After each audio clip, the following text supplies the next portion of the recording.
that was shared today by the Finance Minister Nirmala Seetharaman. I am Shreya Mliken, an MFT and Growth Specialist at MM Wealth Riddhi based out of Bangalore.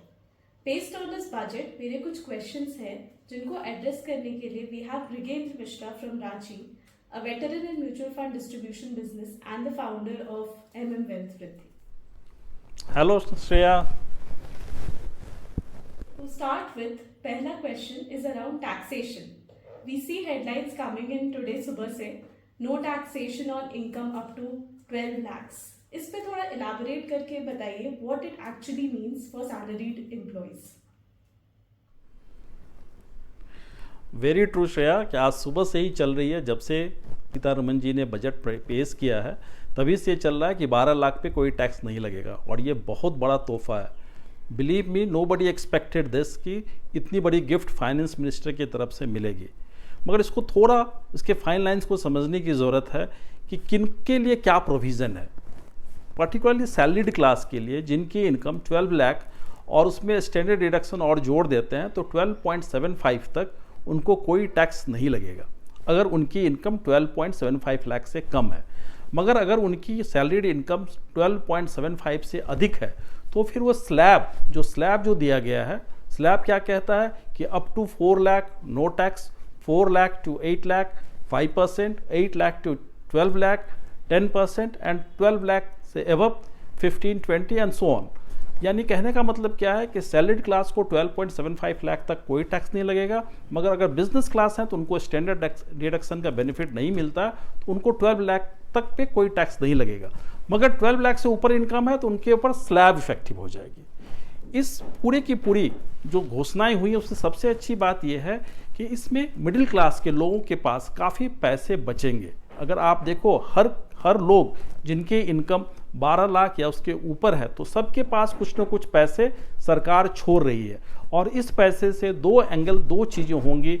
या तो consumption की तरफ जाएगा, लोग खर्चे अधिक करेंगे जिससे इकोनॉमी को एक बूस्ट मिलेगा, या दूसरा एंगल ये हो सकता है कि वे इन्वेस्टमेंट की तरफ जाएंगे जिससे मार्केट के लिए लिक्विडिटी बनेगी. तो कुल मिला के इस एंगल से 12 लाख का फैक्टर सही है, मगर अपनी इनकम को समझते हुए अपने टैक्स कंसल्टेंट से बात करके हर आदमी को समझना होगा कि उनके लिए क्या फैक्टर कहाँ तक क्या इफेक्टिव हो रही है. That makes a lot of sense. That was very helpful कि of course savings पे dig in कर सकते हैं लोग और consume भी कर सकते हैं more and more चीज़ों पे. Yeah. तो ठीक है. So moving on to the next question, हम जानना चाहेंगे overall budget का economy पे क्या impact दिखता है, whether it's sector wise or allocation specific areas of development.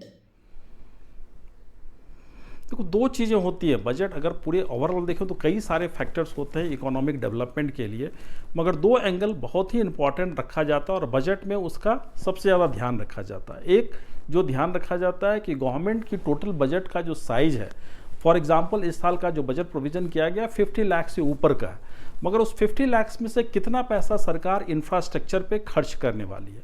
तो इस बार का जो प्रोविज़न किया गया जो पिछले साल के प्रोविज़न के ऑलमोस्ट इक्विवेलेंट है कि 11,20,000 के आसपास का प्रोविज़न सरकार ने किया है कि इंफ्रास्ट्रक्चर के लिए डेवलपमेंट के लिए खर्च करेगी. पिछले साल भी इतना ही प्रोविज़न किया था, मगर जो अभी रीएस्टिमेट दिया है सरकार ने उससे कम खर्च हो पा रही है. 10,15,20,000 के आसपास ही खर्च हो पा रही है. तो तकरीबन कह सकती हो कि उतना पैसा वो सरकार दे रही है. तो एक जो सबसे इम्पॉर्टेंट फैक्टर है कि डेवलपमेंट के एंगल से उस पर सरकार खर्च कर रही है, और दूसरा फैक्टर है कि कंजम्पशन के हिसाब से ये जो पूरे इनकम टैक्स पे छूट मिली है मिडिल क्लास और तमाम इनकम टैक्स पेई के हाथ में कुछ न कुछ पैसे छूटे हैं, तो उनके से बेनिफिट क्या होगा कि कंजम्पशन को भी बेनिफिट मिलेगा.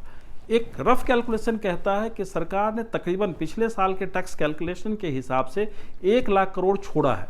तो अगर 1 लाख करोड़ छोड़ा है तो वो पैसे किसी न किसी रूप में बाजार में ही आएंगे. बाजार का मतलब है कि कंजम्पशन को ही ड्राइव करेंगे, क्योंकि पिछले कुछ महीनों से ये बातें चल रही थी कि अर्बन पॉपुलेशंस के बीच में, अर्बन एरियाज़ में कंजम्पशन धीमा पड़ रहा है. तो सरकार ने ये जो स्टेप लिया है कि इनकम टैक्स पे एक बड़ी छूट दी है जो कि अनएक्सपेक्टेड है, मगर निश्चित रूप से ये बूस्ट करेगी इकोनॉमिक कंजम्पशन को. तो कुल मिला के मैं कह सकता हूँ कि बजट के अधिकतर प्रोविज़न बहुत ही पॉजिटिव हैं. इंफ्रास्ट्रक्चर को लेके लोगों का जो एक्सपेक्टेशन था कि सरकार शायद थोड़ी और खर्च करेंगी, वो नहीं हो पाया, उतना ही हो पाया है, तो मैं कहूँगा कि उसका भी इफेक्ट न्यूट्रल है। Alright, that was actually helpful. बहुत सारे अलग अलग सेक्टर्स भी हमने कवर कर लिए और समझ भी गए कि कहाँ कहाँ पे खर्चा करेगी सरकार।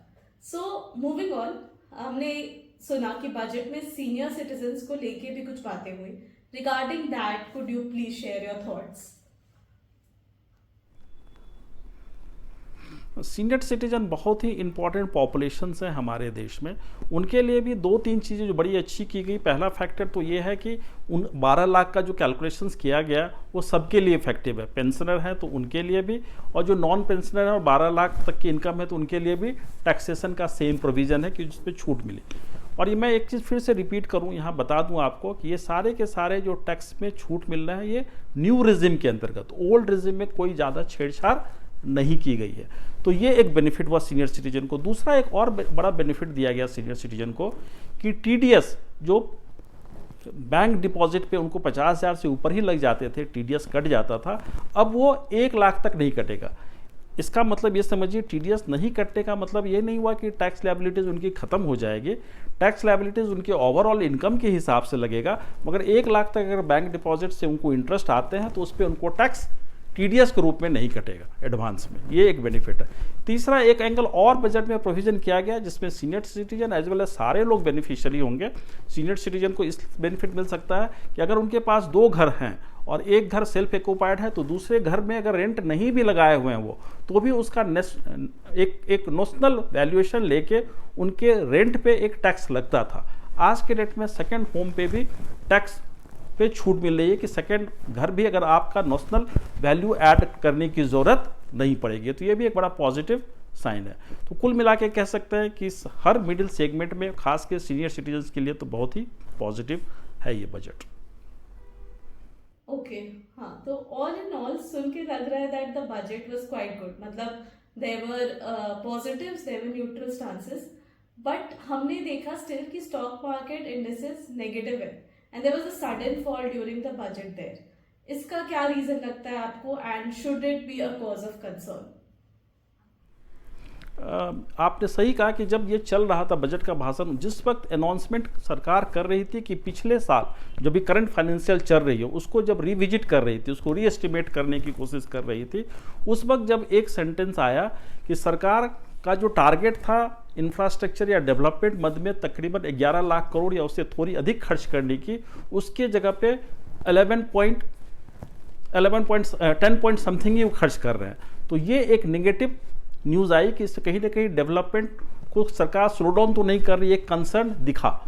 मगर जब फिर प्रोविज़न आया कि नहीं 11 लाख करोड़ से ऊपर का फिर अगले साल का प्रोविज़न रखा है, तो मैं कह सकता हूँ कि बहुत हद तक एक न्यूट्रल हो गया।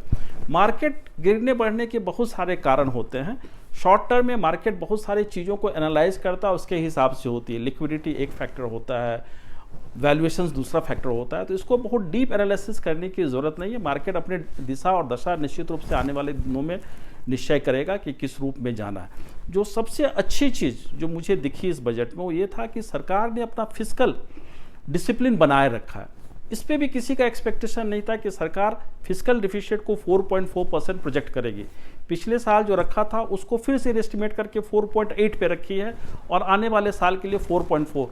इसका शॉर्ट टर्म में तो ज़्यादा कुछ समझ में नहीं आता, मगर लॉन्ग टर्म में एक बड़ा पॉजिटिव इम्पैक्ट पड़ता है कि देश की एक क्रेडिट रेटिंग, एक ओवरऑल एक इमेज बिल्ड होती है कि सरकार फिस्कल प्रूडेंस बनाए हुई है, फिस्कल डिसिप्लिन बनाए हुए, जो कह रही है सरकार वो कर रही है, जिससे कि इंटरनेशनल जगत में एक हमारा एक अच्छा इमेज बनता है। और इमेज बनने के साथ साथ बहुत सारे ऐसे इन्वेस्टमेंट, बहुत सारी चीज़ें जो इन चीज़ों को देख के आती है, वो एक पॉजिटिव इम्पैक्ट आने वाले दिनों में इसका निश्चित रूप से पड़ना चाहिए। तो कुल मिला के मैं कह सकता हूँ कि बजट एक पॉजिटिव दिशा है। इनकम टैक्स में जिस तरह से छूट दी गई है ये तो अनएक्सपेक्टेड था और ये बहुत ही पॉजिटिव है कंजम्पशन के लिए। और कुल मिला के मैं इस बजट को पॉजिटिव और कुछ पॉइंट्स पे न्यूट्रल स्टेंस दूंगा। Okay, thank you for that last part. So वो ओवरऑल आपका जो व्यू था on growth of the country और कैसा परसेप्शन आएगा, तो दैट वाज वेरी हेल्पफुल।